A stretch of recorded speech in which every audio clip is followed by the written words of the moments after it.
You either love it or hate it, and no, we're not talking about conference realignment. Name, image, and likeness, and the transfer portal.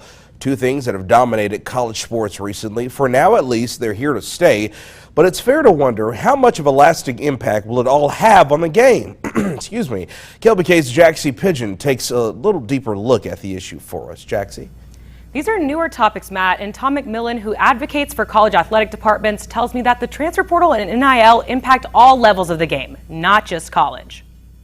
When the college football season comes to an end, transfers heat up. We used to have to, go get a waiver and so forth. Now a kid can just become unhappy overnight and put his name into the portal. Just a week ago, the 45-day college football transfer portal window closed. The portal launched back in 2018 and has since become a staple of Saturdays. Add name, image, and likeness rights to the mix, and the sport looks quite a bit different. Kids are being incented to transfer, and that's very destabilizing for college sports. Former Maryland Congressman, Olympian, and 11-year NBA player Tom McMillan says things are a lot different from when he was coming up through the ranks. When you're going to go to the bigger and better deal all the time, it does not always work out to be the bigger, better deal. Texas Tech board regent and football letterman Cody Campbell has since created an NIL collective for his alma mater called the Matador Club. This past season, that collective gave $25,000 to each of Tech's 100 football players. Some schools that have gone out and paid big money to new recruits or new transfers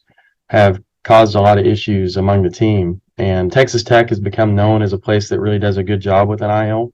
And so while we don't induce recruits with the money, the recruits know that we take care of them. From December 5th to January 18th, 16 Tech football players entered the transfer portal. Regardless, Campbell says the future of the program still looks promising. We're not going to be tampering with other people's rosters. We're not going to be writing big checks to recruits. We're not going to do all that stuff. We're going to support the kids that we have and grow them up and develop them. And as a policy advocate for college athletic departments, McMillan has found that many players who transferred were not happy with their decisions. It's certainly a brave new world. It's not the status quo by any means. And from the coach's standpoint, it's hard to put rosters together. They don't know if the player's going to walk out tomorrow within those transfer windows. One good thing is that we have installed some transfer windows to limit it a little bit, but it's pretty much unfettered free agency.